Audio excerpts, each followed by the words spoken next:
All right, thank you very much for the introduction. I'm going to talk about robotics and try and distinguish the factual parts of robotics from the fictional parts of robotics. I think robotics is a term everyone has some mental image when you say the word robot.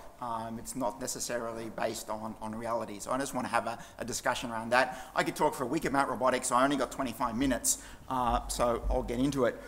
I was a kid and I grew up in the 1960s, which I guess was a time of great enthusiasm about the positive nature of technology and what it could do for us. And I think when I was like 5 or 6, my parents bought me this book, How and Why Wonder Book of Robots and Electronic Brains.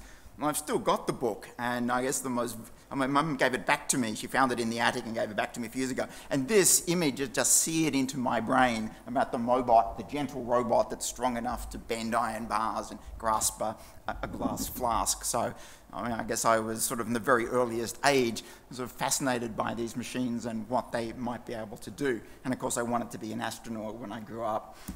On television through the 60s, there were lots of robots, right? In the Jetsons, in Get Smart, and in Lost in Space. And all of these robots were really quite benign. I mean, some of them were kind of strangely sort of perverse, like Jaime, but you know, they meant really only the best for the humans around them. So again, sort of grew up in this brood in this culture, this environment where robots were forces for good. Sort of university age, these two guys appeared on the scene. And as a roboticist, as a professional roboticist, I got mixed feelings about these guys, right?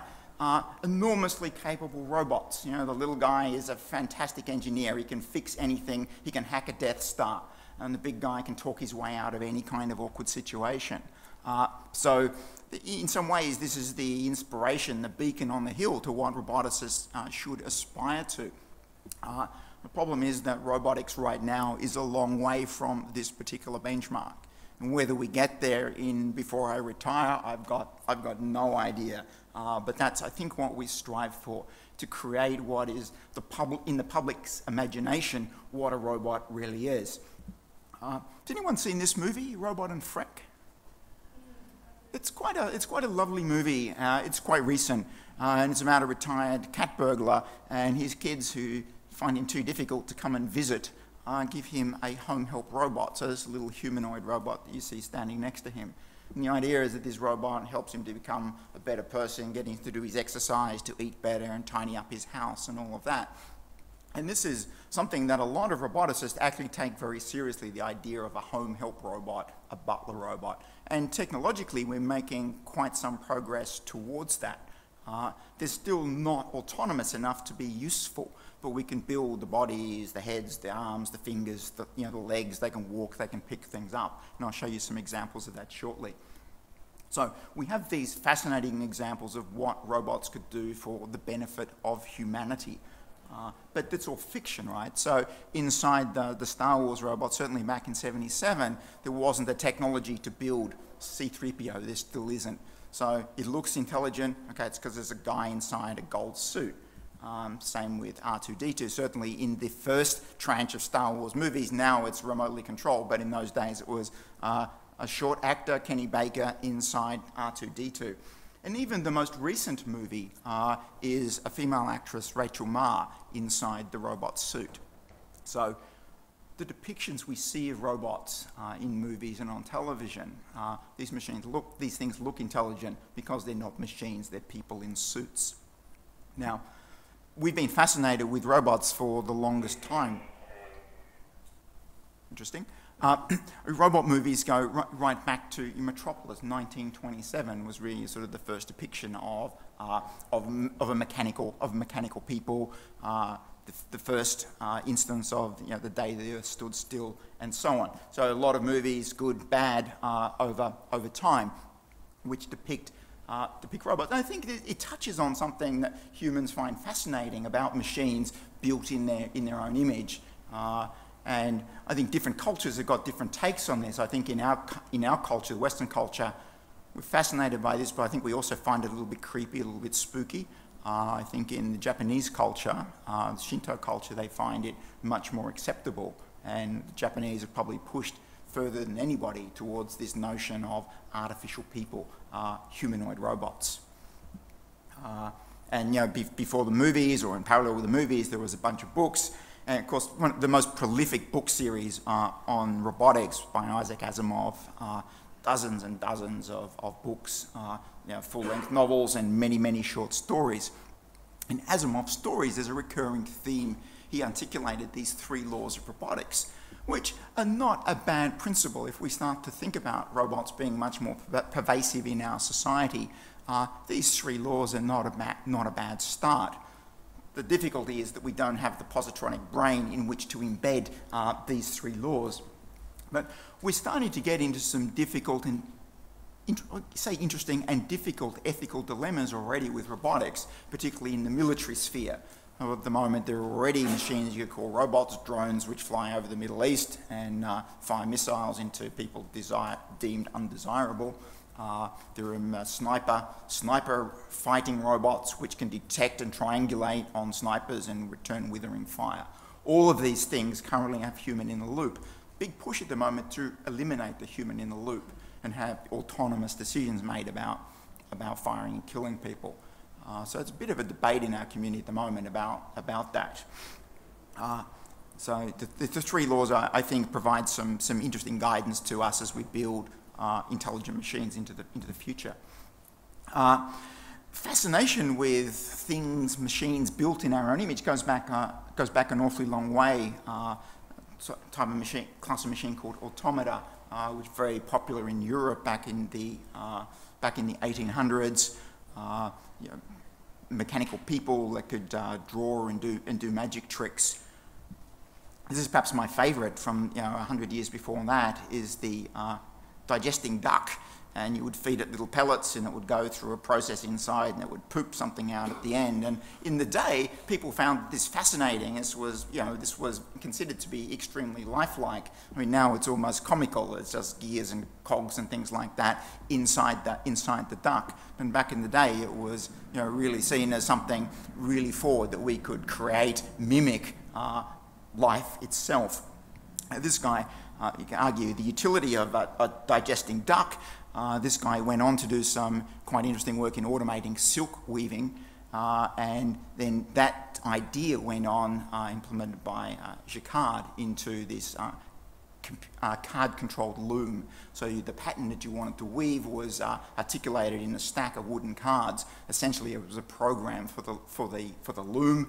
So there's a heritage really from this kind of pointless digesting duck through this loom. Really, and that was the card-based mechanism was an influence on Babbage, and so it's sort of you could join the dots from the duck through to modern computation, which of course underpins modern robotics. A robot is essentially a computer with physical side effects from the programming. The word itself is a Czech word. It was tagged by Karl Čapek back in 1920 in a play called Rossum's Universal Robots, and it was about it was a factory that built robots to reduce the workload on people. So the robots were effectively a slave class built by this factory for humanity.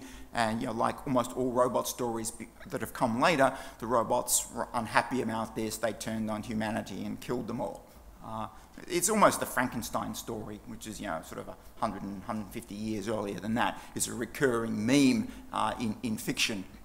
I was in Prague a few years ago and actually paid my respects. I went and visited the grave of Karl Čapek, and people had left a bunch of little robot that someone had left on his grave, and I kind of wished that I'd thought of that. It was a nice touch. Okay. Modern robots look something like this. So this is a pretty much state-of-the-art robot assembly line. These robots are building Tesla electric motor cars in California. So this is a brand new car factory put together by Tesla. You can see the technology is very, very mature. These machines are strong, accurate, and fast.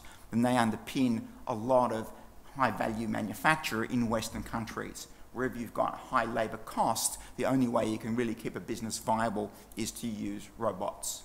Increases the productivity of your workforce. If you didn't have robots, if you relied just on human labour, you wouldn't be able to keep the enterprise alive. So yes, we've lost jobs, but the trade is that we still have the enterprise, it still employs some people, it pays taxes and makes useful product. So this type of robot, there's about 1 million of them at work on the planet today. So it's like the population of Austria. There's that many robots on the planet. The technology for robots really could be traced back to Second World War, to Argonne National Lab, where they were building these machines called teleoperators to assemble nuclear bombs. You can't handle nuclear material, it'll kill you. So you have a set of what are called master manipulator arms, so I move these arms here, and a bunch of arms in a screened room to mimic that work and manipulate the radioactive material. So that was kind of the genesis of the sort of modern robot technology, was from there. And then these two guys created a company in 1956, George Duval and Joe Engelberger. And I think I describe these as the sort of the Wozniak and Jobs of the day. So the top guy was the engineer, the Wozniak, he developed the robot technology. Engelberger was full of charisma and could sell anything to anybody. And they were an awesome combination.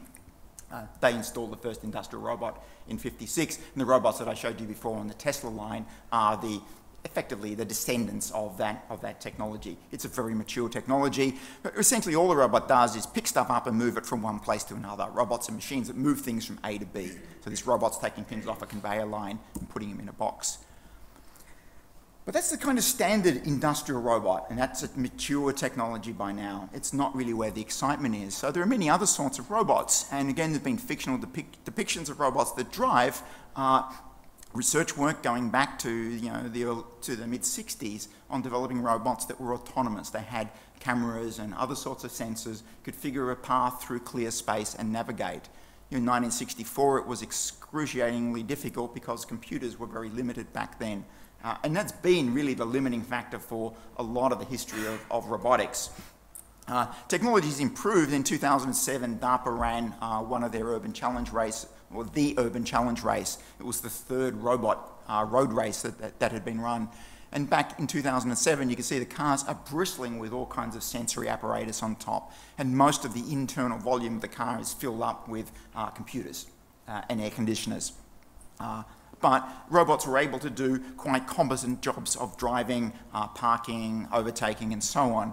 This is what the world looks like to a robot. It's basically a 3D model built up from all the sensors that are on top of the robot, so it can see things that are sticking up above ground level. It can see other cars and so on.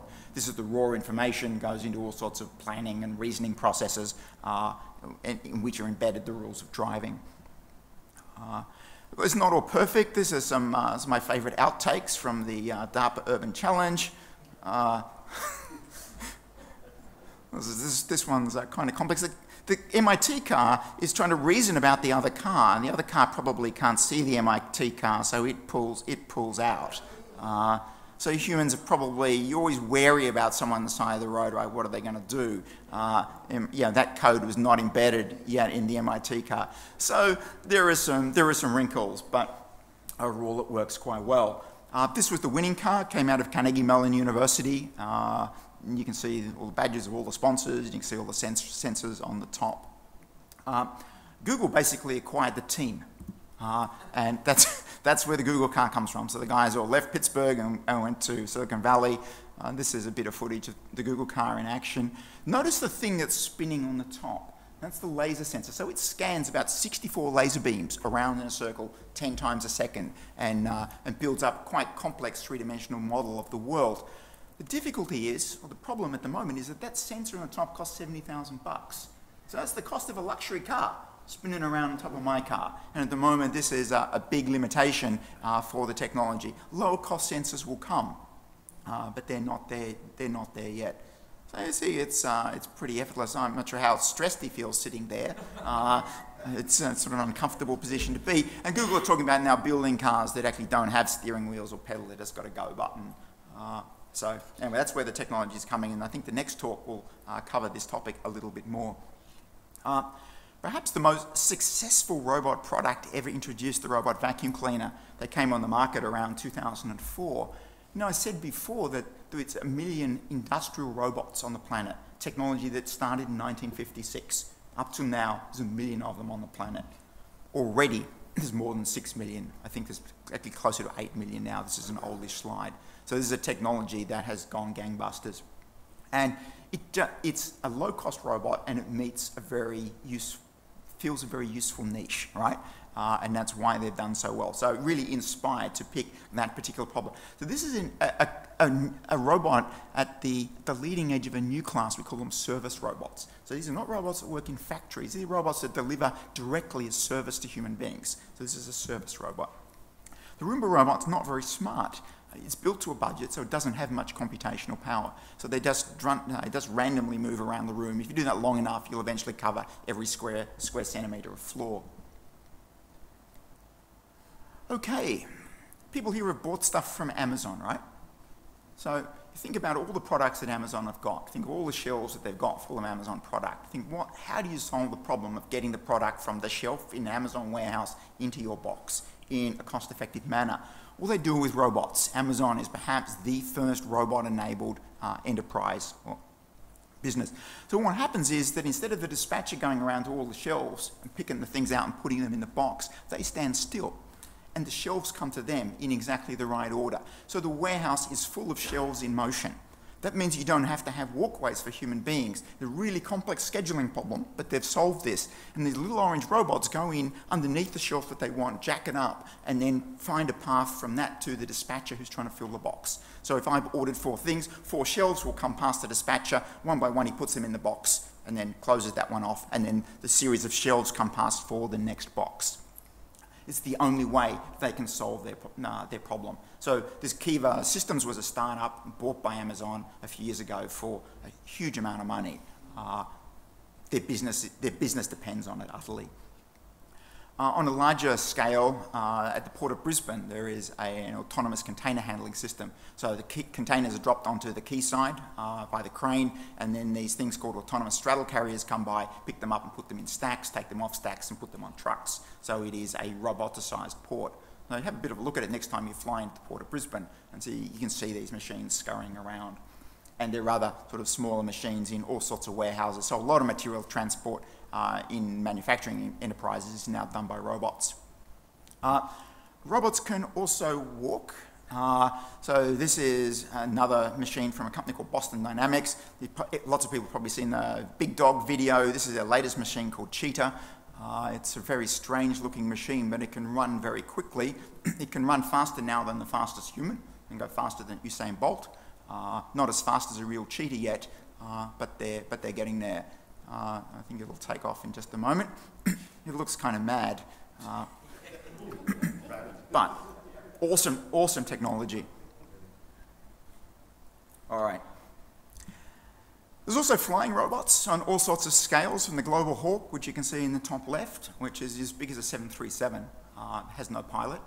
It can be used for all sorts of coastal monitoring. Our government's thinking of buying a fleet of these things for monitoring northern coastline, through to tiny little things, little sort of toy flying robots. This is some pretty awesome stuff. This is basically a flying tennis racket. It's got 4 propellers on it. It's in a motion capture environment, so it knows where the ball and where the 2 tennis rackets are, and can do some pretty amazing tricks. It's kind of pointless like the duck, right? But it just shows what the technology can do. Another way you can think about robots is not in terms of their particular form, but in terms of what they do to human ability.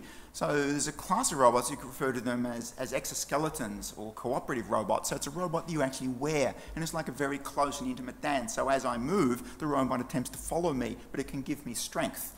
So what you see on the top left is an exoskeleton arm. So you put your arm inside this mechanism, and you could sort of lift up a small car or something like that. It's sort of like being a bionic person. And this, on the other side, the lady is trying to pick up the box, and when she leans down to pick up the box, she's just moving these paddles. She's guiding the paddles, but the paddles are going to do the lifting work, not her. You think about robot surgery. In the old days when we did surgery, you had to make really big holes in people, and that was to get the surgeon's hands in there so he could do the work.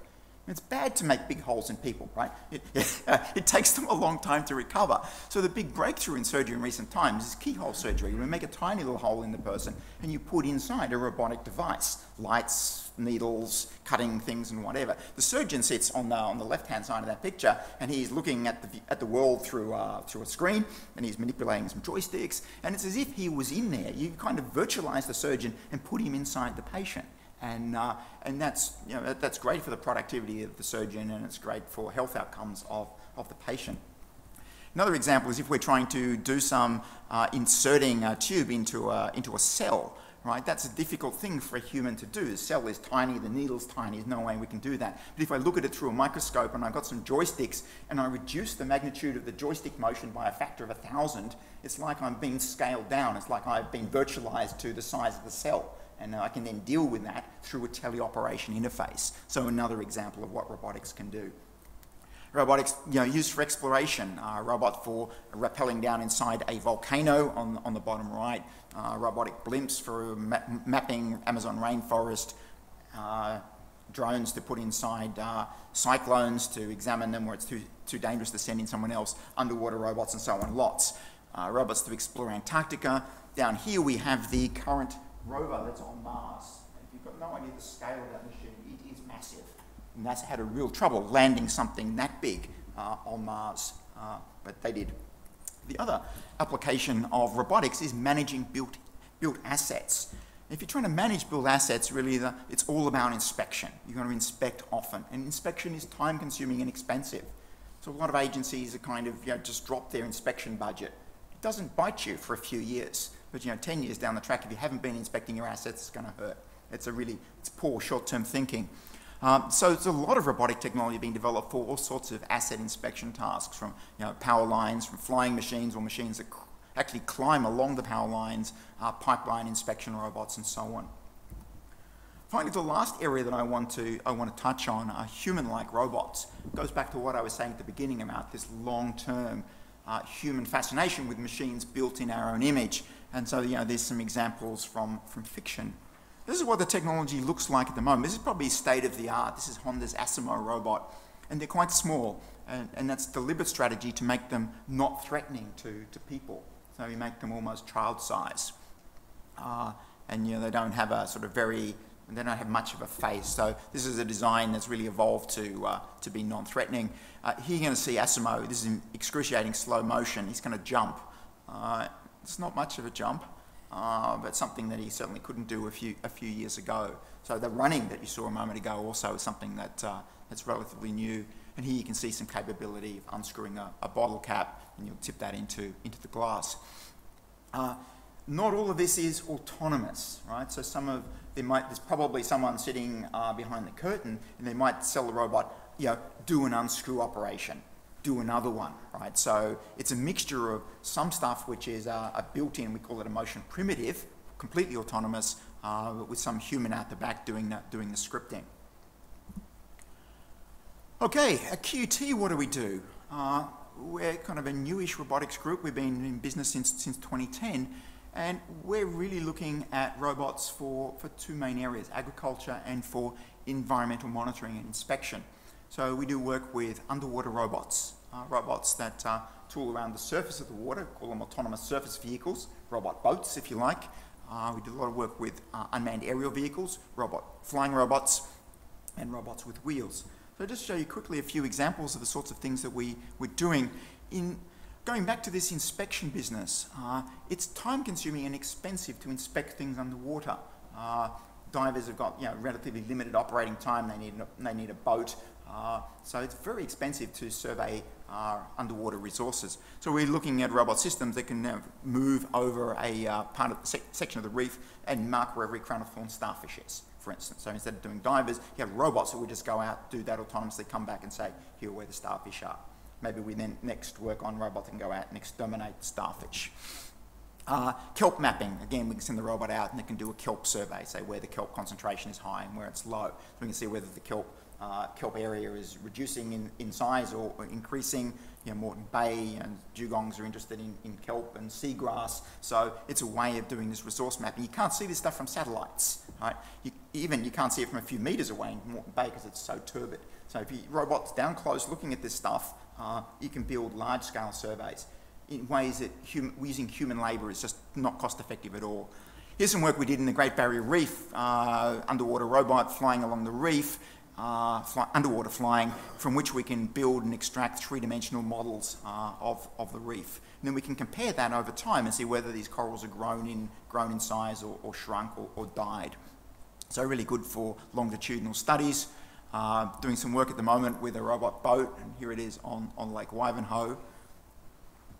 What do you want a robot boat for? A robot boat, we can use it to do surveys on a lake. So this is a survey series that we did on Little Narang Dam. A robot was following this path around the whole dam. And what it was doing was measuring methane bubbling up from the lake. And what you can see in the yellowy colours there is where it observed methane at a particular time of day. And then over time, we could see that the methane emission varied as a function of time. Now, the traditional way that scientists do this sort of study is to go out once in a boat and you make a measurement. And you come back the next year and you make a measurement at a single point. With a robot, we can cover the whole lake multiple times per day. And that enables us to see phenomena that otherwise would not be observable. Some early work we're doing on robotic agriculture, and the idea is to replace very large agricultural machines by a large fleet of smaller autonomous machines. The reason agricultural machines are so big at the moment is to make the driver productive. And if you don't need drivers, then you can reimagine the way you do robotic agriculture. So, take-home messages. Robots are moving out of the factories, right? So that was the frontier up until recently. Lots of other applications that robots are going to move into. Robots don't look like what you think. They don't all look like R2-D2 or C-3PO. They've got many, many forms, and the form depends on their function. They might look like a car, they might look like a human, they might look like an aeroplane or a submarine. They're increasingly functional, and a lot of this is driven by advances in computation. Computation continues to improve massively, and in energy and in battery technology. So the endurance of the robots is going up.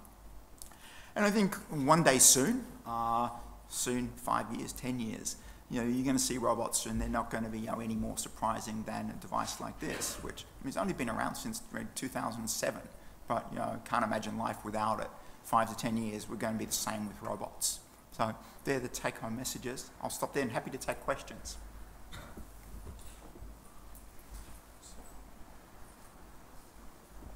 Yeah. So I guess from that last statement there, you're seeing a day when consumers will actually drive perhaps robotics and robot designs. Absolutely, that's where the growth is going to be. The growth in terms of robots that are going into factories, it's flat, about 120,000 robots a year are bought and go into factories. 2 to 4 million robots a year are going into homes. Yep. And as there are more tasks in the home that can be automated, so vacuuming solved. Then you ask people, okay, what's the next thing in your house that you'd want automated? Is it the ironing? Is it stacking the dishwasher? Lawn mowing? I mean, there are lawn mowing robots around now. A fairly similar problem to household vacuuming.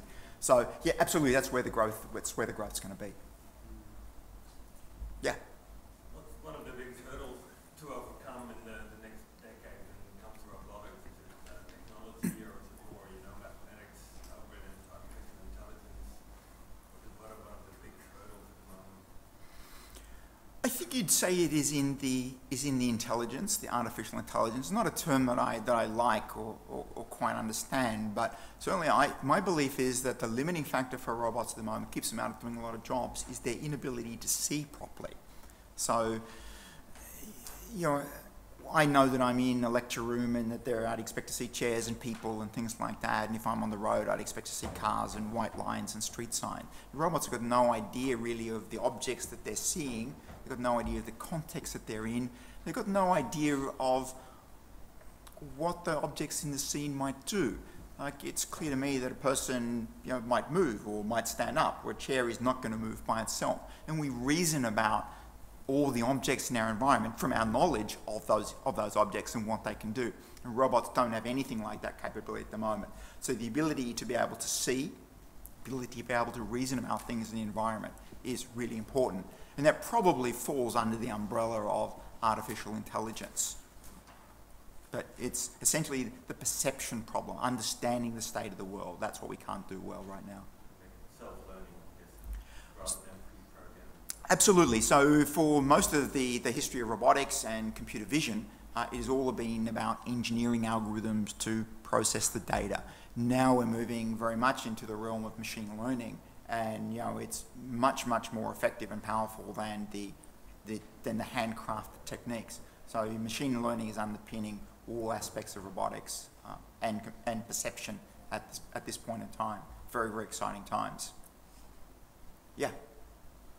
One of the things you mentioned earlier on was the 3 laws, if you like, with Asimov, Mm-hmm. and some of the issues that are arising already. How do you see that playing out? And is that being looked at in any sort of concerted way, any sort of organised way, the ethics associated?